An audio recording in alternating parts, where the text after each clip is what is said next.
Welcome to Iceland. Today I'm exploring an underpopulated island marooned near the top of the globe, but first it's time to pre-register. So I booked a rapid mobile drive-in testing centre in a local supermarket car park. They then carry out the antigen test and email you a fit-to-fly certificate within just a few hours. So, moment of truth.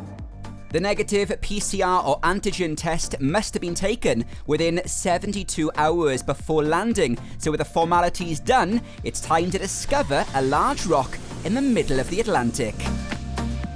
Iceland is literally a country in the making, and even TV's Bradley Walsh wants in on the action.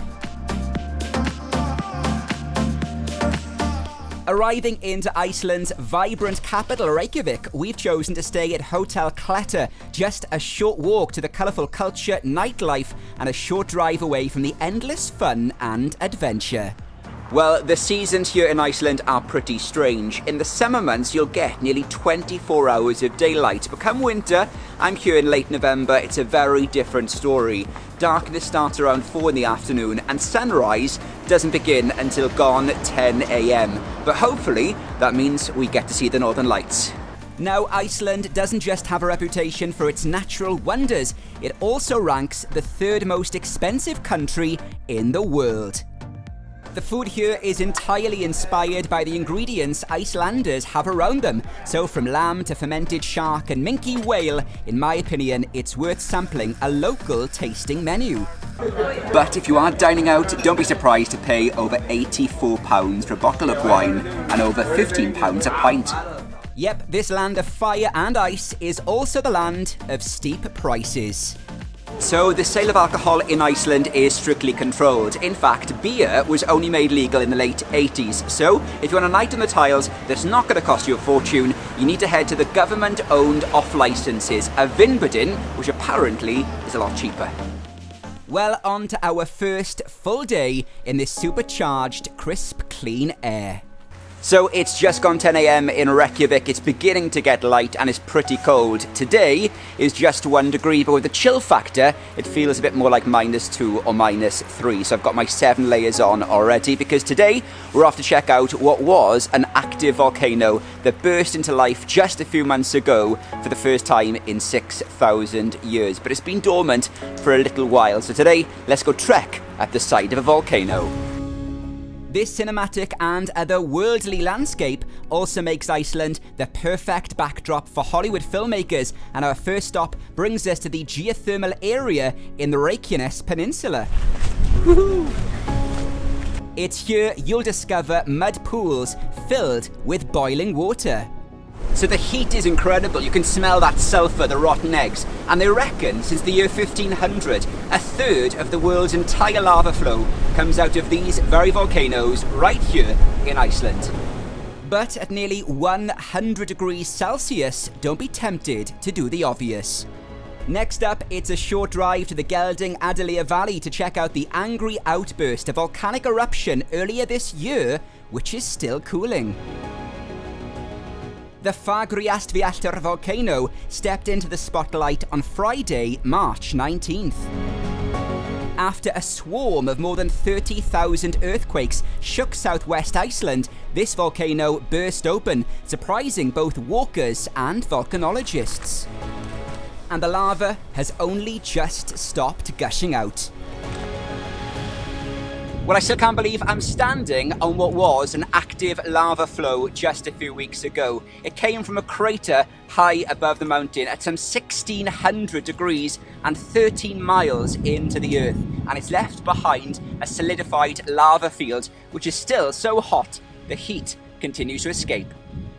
Nobody quite knows when it might erupt next. It could be next month, next year, or thousands of years from now. But most scientists believe it continues to mark the start of decades of volcanic activity, which includes the 2010 eruption that caused air travel disruption the world over. Oh, holy night. Now, the festive season is a great time to visit because you're almost guaranteed a white Christmas, even if they do have 13 Santas or Yule lads. But it also means ice caves, glacier hiking and snowmobiling. More on that a bit later. But for me, with the Christmas lights and the Northern Lights, it's easy to see why Iceland is constantly voted among the top global bucket list destinations. I mean, 55% of Icelanders believe in elves and fairies, the so-called hidden folk. So what's not to like? Now, globalization works in mysterious ways. Iceland is not actually host to many chains or big brands, but after sampling the island's delicacies, you can't beat some Vietnamese or local ice cream. The most northerly capital city in the world is the beating heart of the island's culture and nightlife scene, and this time of year it just feels even more special. So forget Joe's ice cream, Valdi's ice cream is my new best friend. So, we're in Iceland, let's try on some Icelandic wool. Yes or no? Nah. How about the blue? Maybe. Last one. I like. Quite nice. It is nice. 150 quid. How much? 150. Yeah, we'll have that one. So despite today's atrocious weather, we're off for a dip in the water heated by the Earth's core. Let's go check it out. So Blue Lagoon is slap bang in the middle of an old lava field, as you can see. So this is the most visited attraction in Iceland, and thousands come to experience the radiant powers of geothermal seawater. But first, it's time to get naked. Yes, really. Now, since the water is rich in minerals, people believe the water in Blue Lagoon even has medicinal properties. Personally, it's just a welcome change from being cold. And while you can buy tickets on arrival, the lagoon doesn't guarantee you'll get in. So it's always good to pre-book, and my top tip, go for an early session to catch sunrise. Depending on your package, you'll also get the iconic silica mud mask, which supposedly draws out impurities and deep cleanses your skin. I'm hoping to come out 10 years younger. So the geothermal water here in Blue Lagoon comes some 2,000 meters from deep in the Earth's core, 240 degrees. And by the time you get to bathe in it, it's a lush 38. There's also an in-water bar selling everything from smoothies, juices and alcoholic drinks, which are then credited to a wristband. And if you're wondering why the Blue Lagoon is so blue, well, the floor is just silica. Geothermal bathing done, it's time to explore some more of the island. And you know, you get a real sense of just how laid back Iceland is here in Reykjavik. In fact, it's the only member of NATO that doesn't have a standing army. It's also been trialling a 4-day working week which paid workers the same salary for shorter hours. And it was such a success, productivity actually went up. So by far the quickest and easiest way to explore Reykjavik is by scooter. And these are pretty much on every corner. You simply download the app, scan the QR code, and away to go. Whizzing through these streets is by far the quickest and the cheapest way to explore, and you can simply leave it wherever you decide to stop off without having to worry about parking the car. Well, if you're looking for a landmark in Iceland, it doesn't get much bigger than Iceland's largest church, Hallgrím's Church. At over 75 metres, it features a great pipe organ with over 5,200 pipes.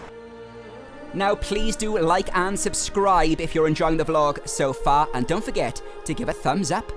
So all the bars and restaurants in Reykjavik are open as normal, but they do close slightly earlier at 11 PM during the pandemic. So if you're coming and heading out for dinner, it is well worth booking the earlier slots.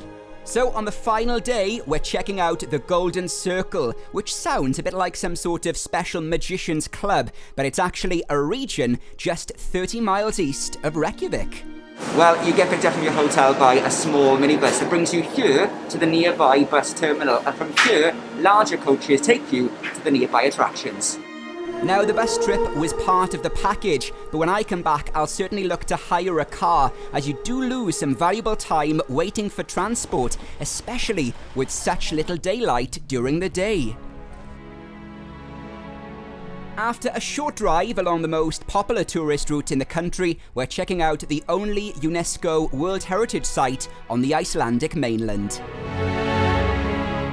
So today's first stop is Thingvellir National Park to catch sunrise, and it's here you can stand on two separate continents at once. On one side, the North American, and the other, the Eurasian tectonic plates, and they move about 2 centimeters every single year. And this bit in the middle is no man's land. Then it's on to something pretty rare and very spectacular for a chance to see yet more of Earth's wonders. How cool is that? And now it's starting to snow. Hot springs, mud pits and geysers are littered all around among this landscape of yellow, green and red made up of sulphur, iron and copper. And it's also where the rocks are hot enough to boil water. So this is Geysir, or Geysir, Iceland's most famous geyser, and it's where all the others around the world took their name. Now though, it's largely dormant and rarely erupts. However, the neighbouring Stokkr still does every 10 or 15 minutes, so let's go check it out. So this one is Stokkr, which is very much still active. Awesome.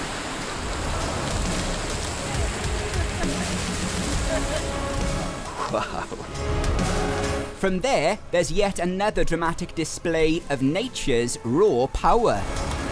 So a change in the weather calls for a change of attire. Let's go check out Gullfoss Waterfall. It's here that 140 cubic meters of icy water surges down the waterfall every second, cascading some 105 feet to the canyon below. Known as the Golden Waterfall, it's been a nature reserve since 1979, and the power of the water creates a fine golden mist that gives the waterfall its nickname. So Gullfoss Waterfall is ranked among the top 10 waterfalls in the world, and it's even more impressive in the snow. This awe-inspiring cascade is fed by the volcanic island's second biggest glacier, which is also our next stop. Our journey takes us deep into the snow and some 4,757 feet above sea level.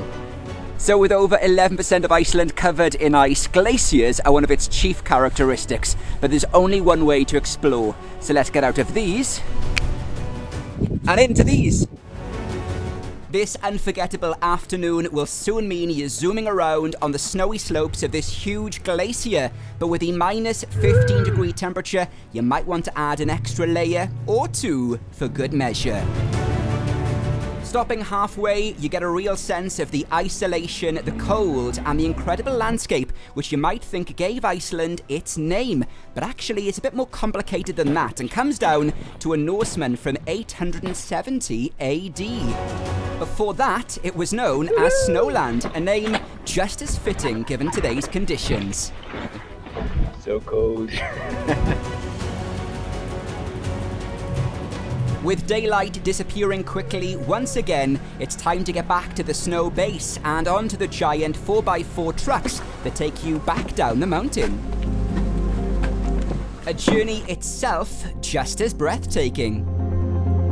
Then, with just hours left in this unique country and a place quite unlike anywhere I've ever been before, there was just one more must-see trip on the hit list. Travelling down to the old harbour, you soon get a glimpse of the country's historic fishing trade, which means fish caught here in the morning can be at the airport in just a few minutes and on a plate in London or Paris by later that day. Well, it's our last night here in Reykjavik and the final excursion. Hopefully, fingers crossed, a chance to see the Aurora Borealis or the Northern Lights, the trip that I've wanted to do the most since getting here, but the weather's been so atrocious, it's been cancelled twice. Luckily, a glimmer of hope, the cloud cover tonight's begun to change, so we've jumped on a boat, we're heading out to find some dark skies, and I've got everything crossed. It's also where we set sail away from this amazing coastline.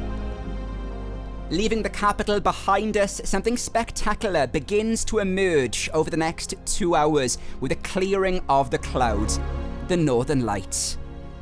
And for me, it's a sight I'll simply never forget.